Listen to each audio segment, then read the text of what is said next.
నమస్తే, జై శ్రీరామ్. మత్తూరు గ్రామం నేడు ప్రపంచానికే ఒక గొప్ప ఆదర్శం. ఎందుకంటే ఇక్కడ సంస్కృతం కేవలం పూజా గదులకే పరిమితం కాలేదు. ఈ గ్రామాన్ని దేశమంతా గర్వంగా సంస్కృత గ్రామం అని పిలుచుకుంటుంది. ఇక్కడ ప్రతి ఒక్కరూ, అంటే కూరగాయలు అమ్మేవారి నుండి మొదలు పెడితే రైతులు, పూజారులు, పండితుల వరకు అందరూ సంస్కృతంలోనే మాట్లాడుకుంటూ మనకు కనిపిస్తారు.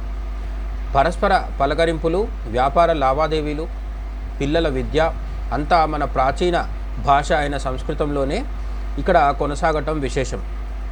కన్నడ రాష్ట్ర భాష అయినప్పటికీ కర్ణాటక రాష్ట్రంలోని శివమొగ్గ అనే ప్రాంతానికి దగ్గరలో ఉంటుంది మత్తూరు గ్రామం. అయితే కన్నడ రాష్ట్ర భాష అయినప్పటికీ మత్తూరు ప్రజలు సంస్కృతాన్ని తమ జీవన విధానంగా మార్చుకున్నారు. 1980ల ప్రారంభంలో సంస్కృత ప్రేమికులు చేపట్టిన ఉద్యమం ఈ అద్భుత మార్పుకు నాంది పలికింది. సంస్కృతాన్ని కేవలం పుస్తకాలకే పరిమితం చేయకుండా వాడుక భాషగా మార్చాలనే సంకల్పం ఇక్కడ నిజమైంది. ఈ గ్రామంలో నివసించే సంకేతి తెగవారి మూలాలు కేరళలో ఉన్నాయి. సంస్కృతంతో పాటు వీరు సంకేతి అనే అరుదైన భాషను కూడా మాట్లాడుతూ ఉంటారు. సంకేతి భాష అనేది సంస్కృత, కన్నడ, తమిళ, తెలుగు భాషల ఒక అద్భుత సమ్మేళనం. ఆధునికతను ఆహ్వానించడంలో మత్తూరు వాసులు ఏమాత్రం వెనుకడుగు వేయలేదు. ఈ గ్రామ యువత నేడు ఐటీ రంగంలో ప్రపంచవ్యాప్తంగా రాణిస్తున్నారు.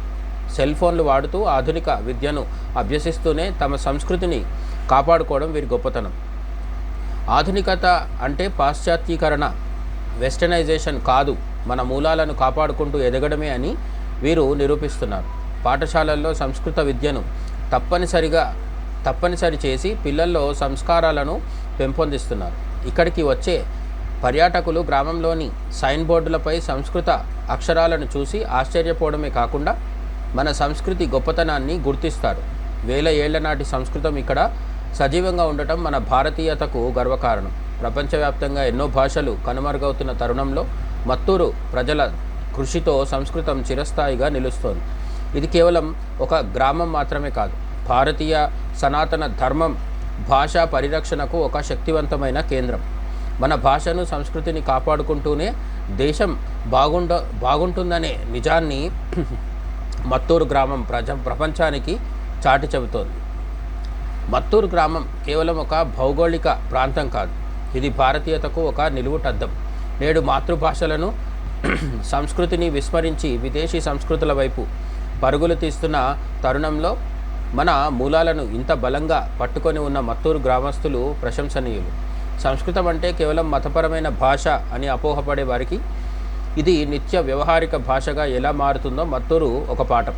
దేశం తన గతాన్ని మర్చిపోకుండా ఆధునికతను హత్తుకోవాలంటే మత్తూరు నుండి నేర్చుకోవాల్సింది ఎంతో ఉంది. ఇదే నిజమైన సాంస్కృతిక జాతీయవాదం. కొంతమంది సంస్కృతాన్ని మృత భాష, Sanskrit is a dead language అని కూడా పిచ్చివాగుడు వాగుతుంటారు. సంస్కృతం నిజంగా మరణించిన భాష. సంస్కృతం బతికి లేదా అంటే కర్ణాటక రాష్ట్రంలోని శివమొగ్గ అనేది షిమోగా అని కూడా అంటారు. ఇది షివమొగ్గ అనేది ఒక పెద్ద టూరిస్ట్ స్పాట్. ఊటీ, కొడైకెనాల్ లాగా ఇక్కడికి కూడా వెళ్తూ ఉంటారు. ఆ శివమొగ్గ దగ్గరలోనే ఉంటుంది మత్తూరు గ్రామం. ఈ మత్తూరు గ్రామంలో ప్రతి ఒక్కరూ సంస్కృతం మాట్లాడుతూ ఉంటారు అనేది ఇక్కడ విశేషం. నిజంగా పట్టుదల ఉంటే, సంకల్పం ఉంటే సంస్కృతాన్ని మనం నిత్య వాడుక భాషగా కూడా మార్చుకోవచ్చు. ఇటువంటి ప్రయత్నమే మత్తూరు గ్రామస్తుల్లాగా మొత్తం భారతదేశంలో ఉన్న సంస్కృత ప్రేమికులు, భారతీయతను ఇష్టపడేవాళ్ళు, నిజంగా మన పురాణ ఇతిహాస వేదాల్లో, చారిత్రక గ్రంథాల్లో సంస్కృతం రాకుంటే మనకు ఎన్నో రహస్యాలు తెలియకుండా ఉండిపోతాయి, లేదంటే వేరే వాళ్ళు చెప్పిందే వినాల్సి వస్తుంది.